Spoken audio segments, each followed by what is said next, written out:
Baiklah, bertemu lagi dengan saya, Bribtu Agung Faris Hindusa SH dalam channel YouTube Fana BC Police Teacher.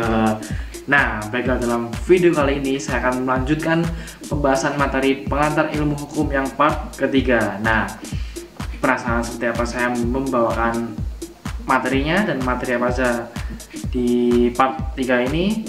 Saksikan setelah intro yang satu ini. Intro, mainkan.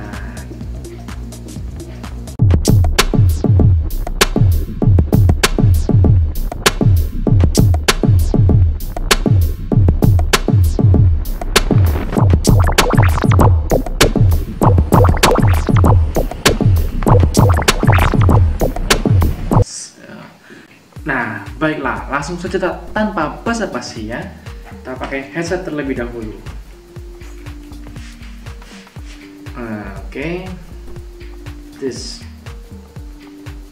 Nah, dalam video part yang kedua kemarin, kita telah membahas sampai dengan sistem hukum di Indonesia ya. Kita telah jelaskan pengertiannya dari menurut Hartiari dan Ludwig von Batalanffy ya. Nah, sekarang kita lanjutkan lagi. Sistem hukum di Indonesia ya. Sistem hukum di Indonesia terdiri dari, kemarin juga dijelaskan bahwa di Indonesia itu ada sistem hukum antara lain sistem hukum pidana, sistem hukum acara pidana, sistem hukum perdata, hukum acara perdata, hukum administrasi negara, hukum acara tata usaha negara, hukum tata negara, dan hukum internasional di Indonesia. Oke, kita bahas satu persatu dulu ya kawan ya. Kita mulai dari yang pertama, yaitu hukum pidana ya, sistem hukum pidana. Sistem hukum pidana merupakan hukum publik yang memiliki tujuan: 1. Untuk menimbulkan rasa takut kepada setiap orang untuk tidak melakukan perbuatan yang tidak baik atau merugikan orang lain atau masyarakat.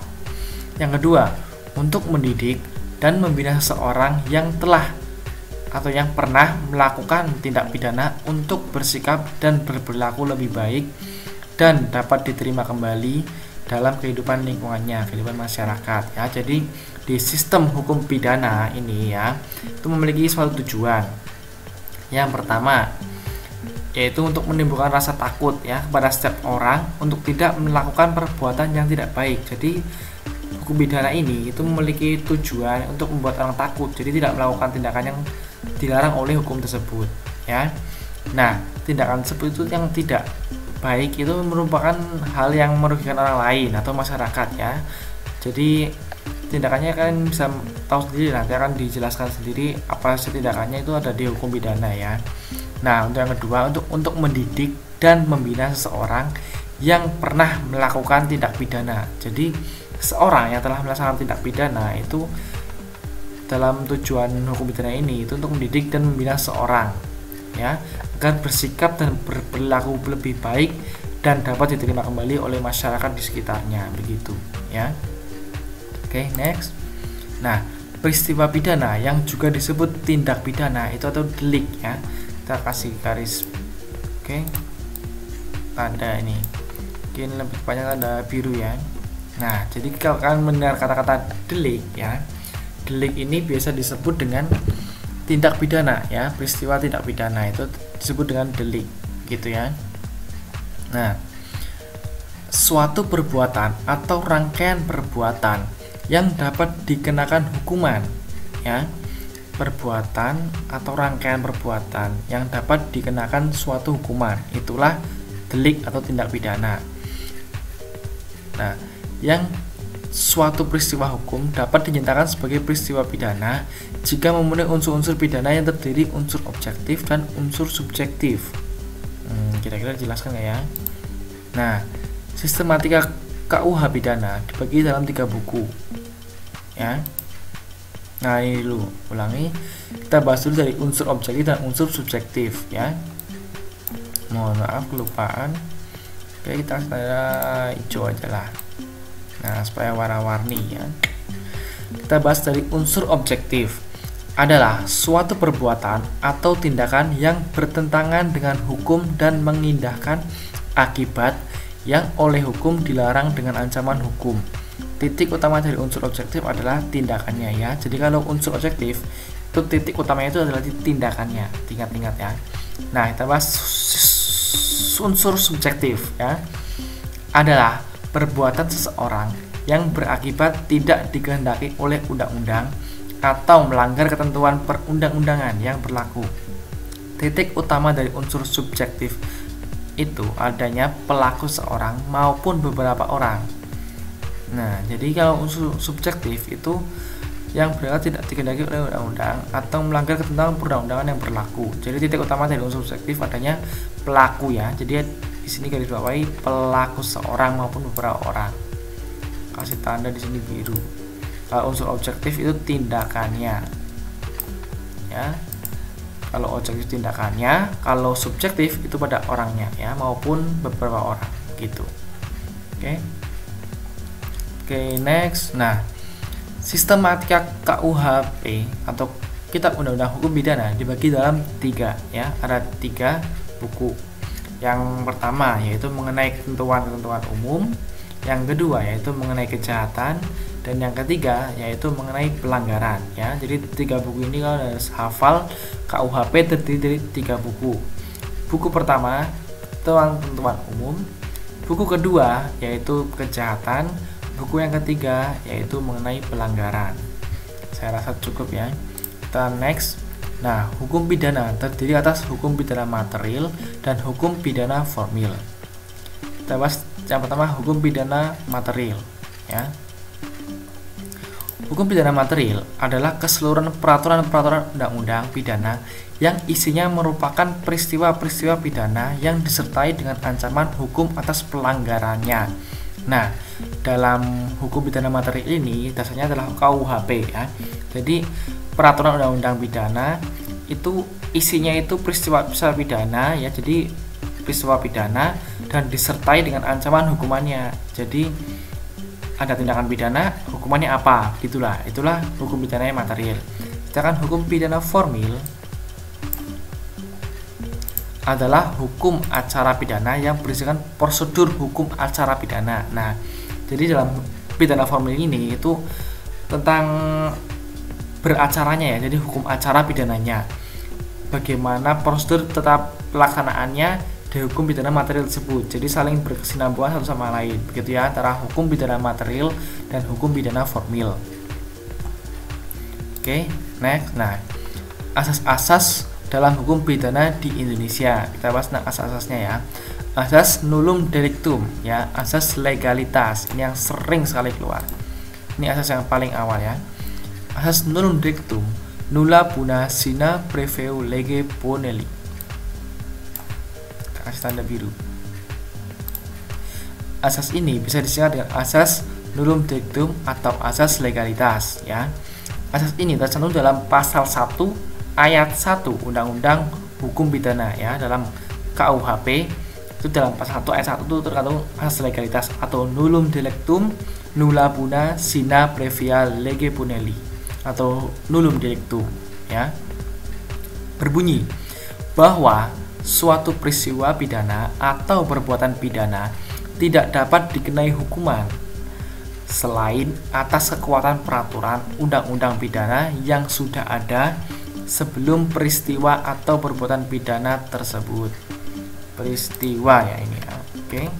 Nah, asas ini memberikan jaminan kepada orang untuk tidak diperlakukan sewenang-wenang oleh aparat penegak hukum.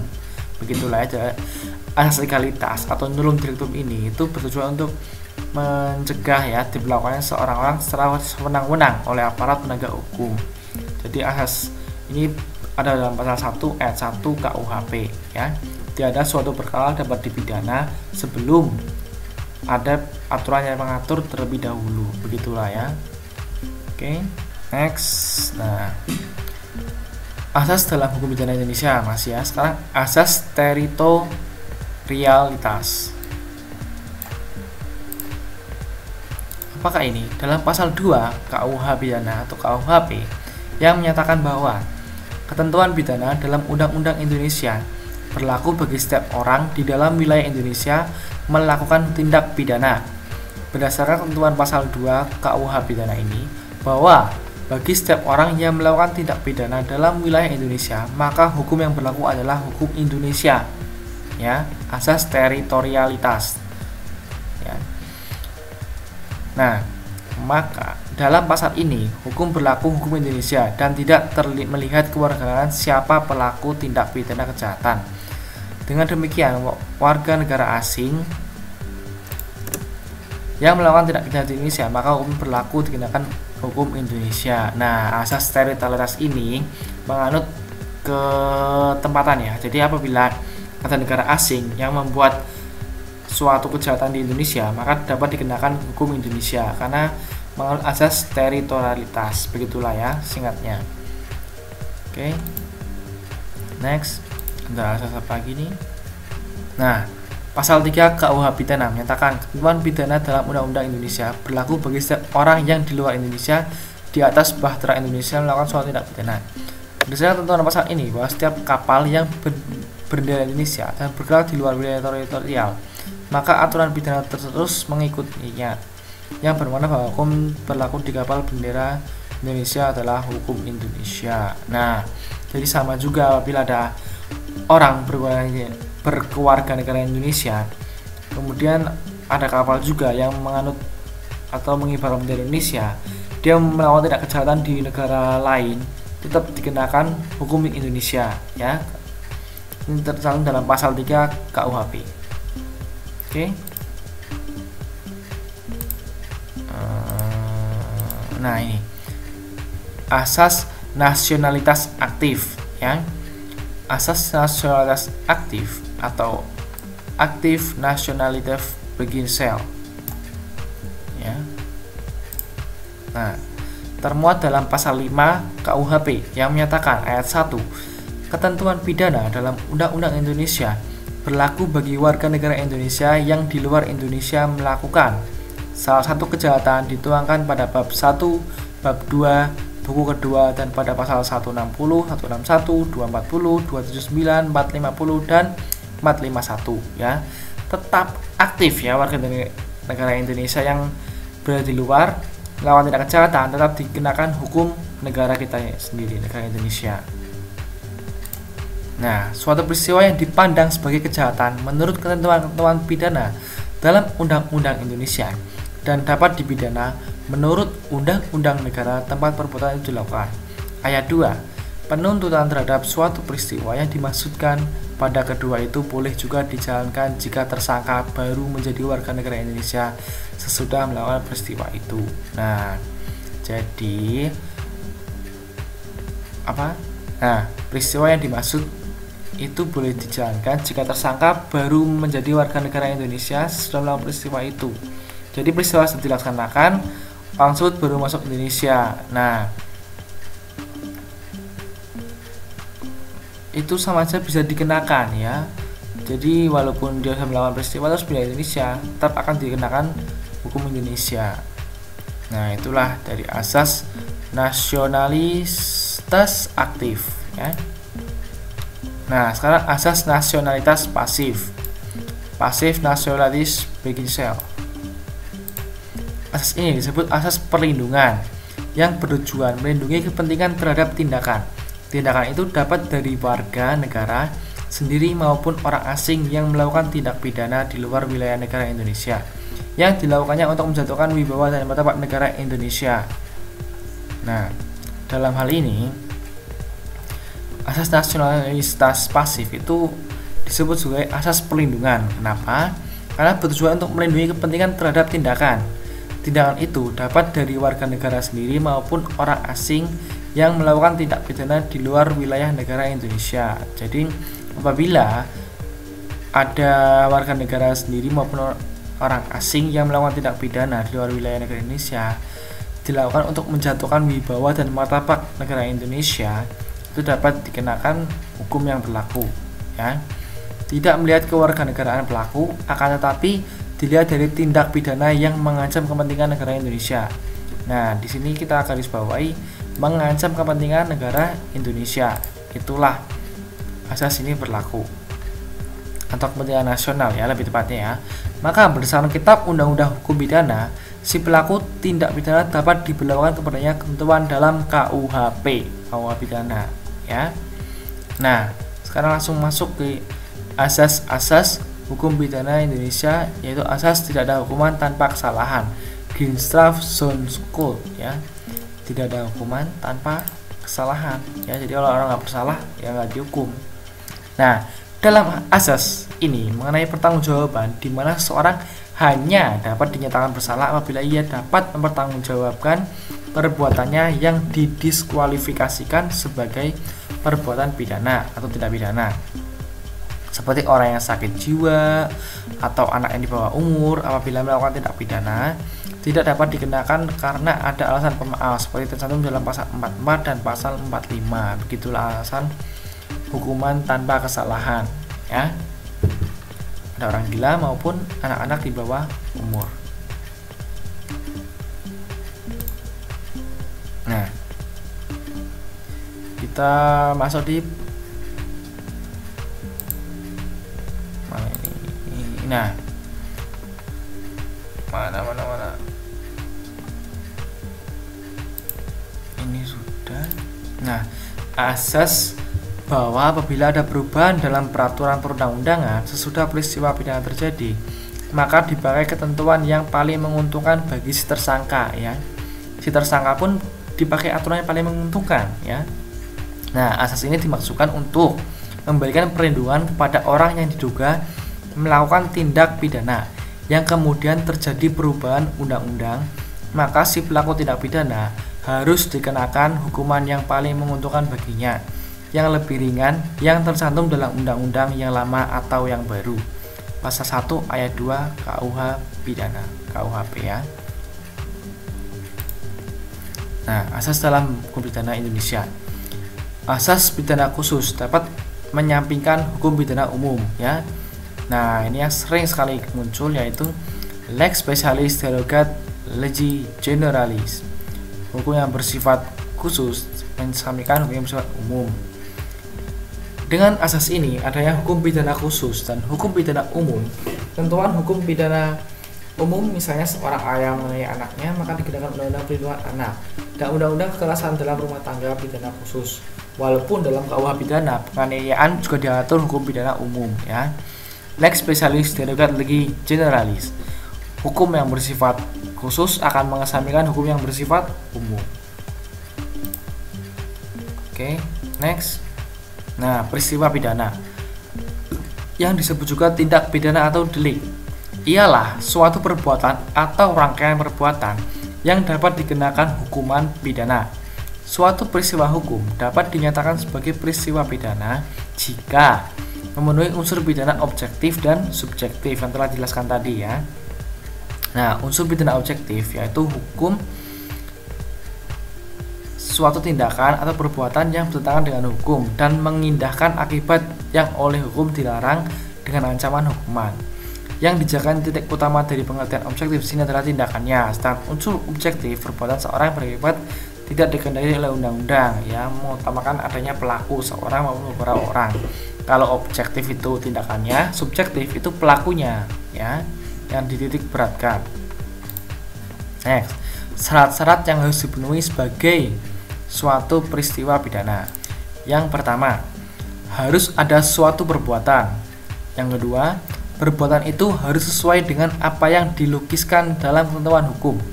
Yang ketiga, harus terbukti adanya kesalahan yang dapat dipertanggungjawabkan. Yang keempat, harus bertentangan atau berlawanan dengan hukum. Yang kelima, harus tersedia ancaman hukumannya. Inilah syarat-syarat yang harus dipenuhi sebagai suatu peristiwa pidana, ya. Oke. Nah, sistem hukuman. Berdasarkan pasal 10 KUHP, hukuman yang dapat dikenakan pada seorang pelaku tindak pidana antara lain adalah pidana pokok, pidana mati, pidana penjara, pidana kurungan, pidana denda, dan pidana tutupan. Sedangkan ada lagi pidana tambahan, yaitu pencabutan hak tertentu, perampasan barang tertentu, dan pengumuman putusan hakim, ya. Demikianlah rangkuman dari hukum pidana, ya, sistem hukum di Indonesia tentang hukum pidana yang telah kita bahas dalam part ketiga ini. Oke. Nah, baiklah. Kita akhiri saja, ya. dengan kesimpulan tadi kita telah membahas sistem hukum Indonesia ya, hukum pidana lebih khususnya lagi kita bahas dari awal sampai asas-asasnya. Saya rasa cukup lebih membingungkan ya, tapi kalau kita benar-benar mempelajarinya itu sebenarnya mudah untuk dipelajari kalau kita mau belajar dan menekuninya. Karena pada dasarnya ilmu itu bisa kita pelajari, kita baca, tekuni, dan saya yakin pasti akan masuk dalam otak kita semua ya. Akan lebih mudah lagi kalau kita semua itu membuat catatan ya, catatan kecil yang bisa mengingat kerja otak kita, karena otak kita kan mengingat sesuatu hal yang berulang-ulang dan tentunya masuk memori itu karena mempunyai kenangan sesuatu lah ya. Kalau yang menulis kan jelas pasti akan teringat, oh saya pernah menulis ini, begitu. Oke, saya rasa cukup sekian dapat saya sampaikan. Kurang lebihnya mohon maaf, semoga bisa menjadi pembelajaran bersama ya. Bukannya saya masa sok pintar, tapi kita belajar bersama, menimba ilmu bersama, dan pintar bersama. Oke, cukup sekian dapat saya sampaikan. Kurang lebihnya mohon maaf. Untuk membuat saya semangat, jangan lupa memberikan saya like, komen ya, untuk memberi tanggapan dan juga saran-saran masukan. Kita belajar bersama, dan jangan lupa klik tombol subscribe dan klik loncengnya ya. Cukup sekian dapat saya sampaikan. Kurang lebihnya mohon maaf. Billahi taufiq wal hidayah. Wassalamualaikum warahmatullahi wabarakatuh. Salam share ilmu, salam semangat, salam sukses, salam hebat. Yes.